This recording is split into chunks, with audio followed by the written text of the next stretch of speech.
Today I'm going to be talking about stewardship and being faithful in the little things that we've been given. I'm going to start with a quote that goes like this: I am only one, but I am one. I cannot do everything, but I can do something. And because I cannot do everything, I will not refuse to do the something that I can do. I love that quote because it brings out that we all can start where we're at. We can all choose to make a difference today. And so the verse of inspiration where I got this thought from, this idea of being faithful and being a good steward, is Luke 16, verse 10. He that is faithful in that which is least is faithful also in much. And he that is unjust in the least is unjust also in much. And so, basically, if you're trustworthy with a little bit, you're going to be trustworthy with a lot. But if you're not trustworthy with even the small things, you're not going to be trustworthy in the big things. More will be given to those who have more. Matthew 13, verses 10 through 12, it brings out this principle again where more will be given to those who have more.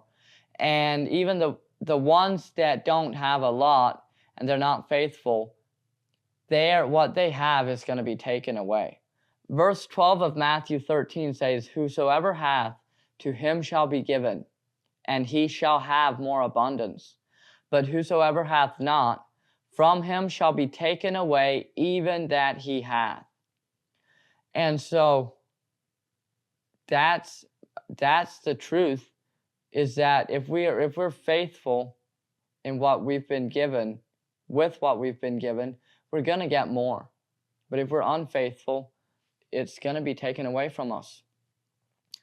Matthew 25, verses 14 through 30 is the parable of the talents, where Jesus talks about this man that gave talents to his servants. And he gave the one 10, the other he gave 5, and the other one he gave 1. And so what I see with that is that we don't even all start at the same place in life. Some of us have 10 right away. Some of us have 5, and others have 1. What God doesn't want to see is that we waste our talent and that we bury it. Because as we know in the story of the talents, the servant that had 1 talent, he went and buried his talent and didn't do anything. And his Lord, when he came back, he was angry and he cast him out. He didn't want him anymore. But the other servants were faithful, and the one that had 5 talents, he doubled his amount, and the one that had 10 talents doubled his amount. And so it's not about how much we have, but it's about being faithful with what we've been given and representing Jesus, bearing his image in everything that we do. If we want to be fruitful, we need to abide in Jesus. John 15, verses 1 through 8 talk about this.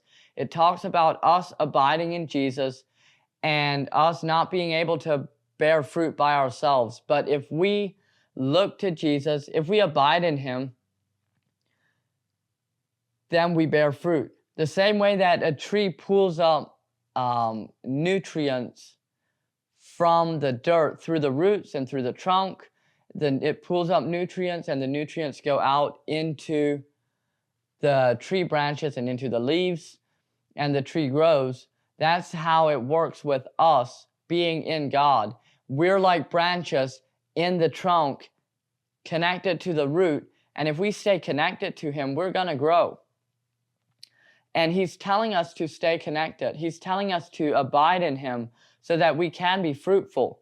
And if we're abiding in him, we're not working hard to provide or produce fruit. We are in him and we bear fruit. Like an apple tree doesn't try really, really, really hard to make apples. It just bears apples because that's what it does. And so That's how it is with us. If we stay in God, we'll just bear fruit automatically as a result of us abiding in Him. And I also want to touch on another topic, death to self. This is important if we start stepping out and if we start following God and asking God for more and being faithful in the little things. We're going to find that we need to die to ourselves. And I'm going to say this is not a fun experience, but it's incredibly valuable and precious. And looking back, you feel you might not go through it again, but you are incredibly thankful for what it taught you and what you learned and the person that you became out of that, especially if you can trust God through it all and trust that He knows what He's doing and you can just follow Him and surrender. The dying process doesn't have to be that, I'm going to say it's not that complicated, but it's really intense. It can be really intense. John 12 verses 24 through 26 talk about dying. And so verse 24, except a corn of wheat fall into the ground and die, it abideth alone. But if it die, it bringeth forth much fruit. And so Jesus is saying, you have to be planted. And in the planting season of life, you are put down. Then you're buried under dirt. And then in that dirt is where you start growing. Verse 26 of John 12, if any man serve me, let him follow me. And where I am, there shall my servant be. If any man serve me, him will my Father honor. I love that verse because it talks about, or it shows us that the Father is going to honor us if we are the servant of Jesus. Where I am, there shall also my servant be. If any man serve me, him will my Father honor. So I think that's really awesome. And also verse 25 says, he that loveth his life will lose it, but he that hates his life in this world will keep it to life eternal. And so we're here and we are to live for Jesus, not for ourselves. And in a sense, hate our own life. Matthew 16 verses 24 through 26. Then said Jesus unto his disciples. And again, this is to his disciples. It's not just to casual observers. So if you're not a disciple of Jesus, this doesn't apply to you. But if you're a disciple, if you've committed your life to God and to being his disciple, walking like him, talking like him, and representing him, then this is for you.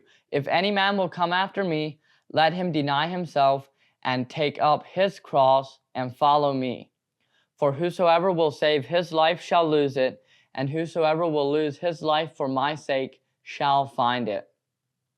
So we have that promise that if we lose our life, if we give up our life for him, we're going to find our life. And we don't have to get focused on death and dying, but rather we should focus on living. And in that living, in that pursuit of life and abundant life, the dying process will happen automatically. And we are to go through with that and not try to avoid it. And we are to die to our flesh.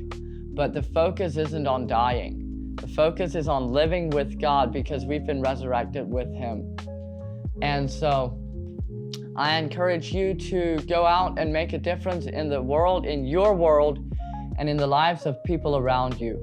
And seek first the kingdom of God, because if you seek his kingdom first, everything else that's important in life will be added to you.